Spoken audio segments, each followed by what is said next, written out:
ដែលនាងរបស់ខ្ញុំដឹងថាអ្នកប្រុសវាងរៀបការក៏ជួនអំណោយខ្លះ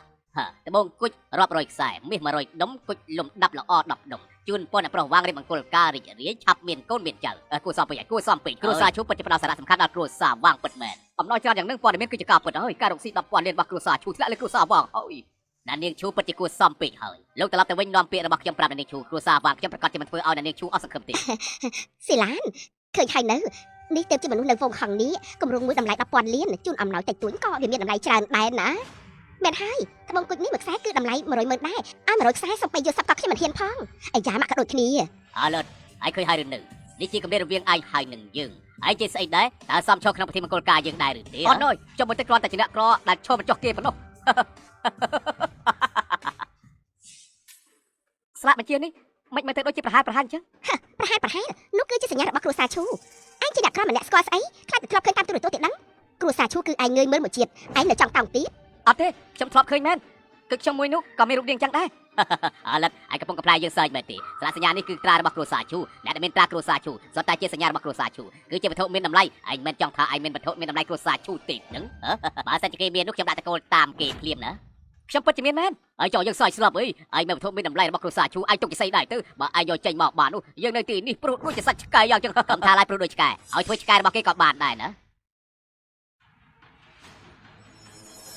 បើផ្លេចឆ្កែរបស់ពួកឯងមកច្បាស់ទៅនេះជាស្អីជាគុជលងវិននេះមិនទាំងអាចទៅគុជលងវិនក្លាយជាសញ្ញារបស់ប្រមុខគ្រួសារទៅគុជលងវិនមិនអាចទេយើងមិនដែលឃើញផងមេកាជូលោកយល់ខុសទេដឹងគាត់จะយល់ខុសហើយមេកាជូគេជាអ្នកក្រម្នាក់មិនអាចមានរបស់មានតម្លៃបែបហ្នឹងទៅលោកកំពុងសោកសៅខ្ញុំមិនស្គាល់សញ្ញាគ្រួសារជូអត់ទេខ្ញុំមិនហ៊ានទេអ្នកឃើញគុជលងវិនដូចជាឃើញលោកម្ចាស់អញ្ចឹងទេស្គាល់គ្រួសារជូសូមគោរពលោកម្ចាស់ជីងលោកជីងមិនក៏មកខ្ញុំថោកអញ្ចឹងជប់សិនគុជលងវិនគេលួចទេមិនខុសទេអ្នកក្របាក់ខាងវត្ថុបុរាណមិនអាចមានរបស់មានតម្លៃបែបហ្នឹងប្រកាសជាលួចគេហើយមិនខុសទេសម្រាប់ថ្នាក់ទៀតដូចគេមួយជាតិនេះក៏គ្មានឋានៈស្មើគ្រួសារដែរមិនអាចមានសញ្ញាគ្រួសារឈូទៅលួចនេះគឺស្រីម្នាក់នោះដាក់បញ្ចាំខ្ញុំទេបញ្ចាំឯងមិនចង់ថានាងឈួរយកគុជលងវិនទៅហាងវត្ថុបុរាណកញ្ចាស់របស់ឯងតែញ៉ាំបានគ្មានលុយឲ្យយកគុជនេះបញ្ចាំឲ្យឯងទេដឹង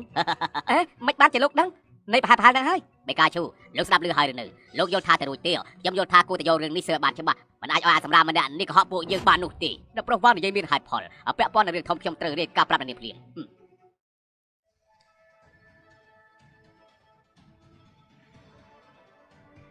ឈិងអានយើងពិតជាមើលស្រាតឯងមែន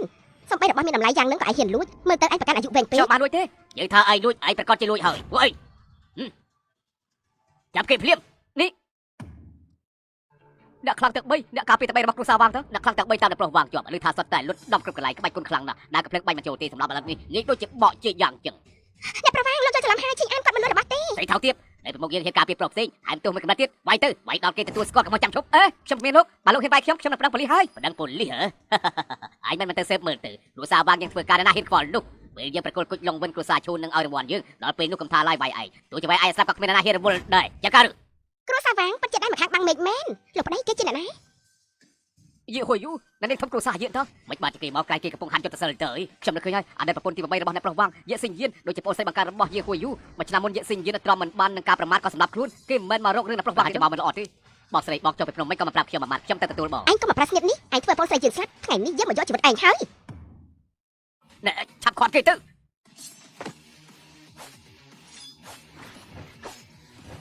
អាយ៉ាស្រីម្នាក់ពិតជាខ្លាំងមែន1ទល់3បើដឹងចឹងមិនទៅសារនាងទេប្រកូលយាហើយនាងបងស្រីមួយម៉ាត់គឺទុកមកឲ្យគ្រួសារយាហើយកុំស្មានជាខ្លាចនាងដាក់នាងយាធ្វើបិទតែជាអ្នកខ្លាំងក៏មិនអាចយកឈ្នះអ្នកទាំង3បានដែរមិនខុសទេអ្នកខ្លាំងមានកម្លាំងមិនអត់នោះទេយាហួយយូប្រកាសជាបំបាយមិនបានហើយបើចាំពេលល្អណាស់ចាប់គេទៅយើងឲ្យគេធ្វើជាប្រពន្ធទី10របស់យើងពេលនេះយល់សក់ទៅខ្លាំងប៉ុណ្ណាទៅតាមពិតនាងពុំមិនចូលថ្មសោះមិនប្រមាណកម្លាំងអ្នកប្រុសវាងនេះមានរឿងគោលការណ៍ពីរចូលផ្ទះហើយ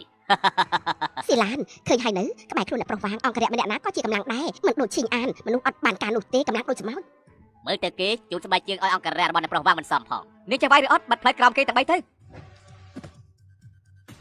រកឃើញហើយនេះជាចំណុចខ្សែរបស់គេ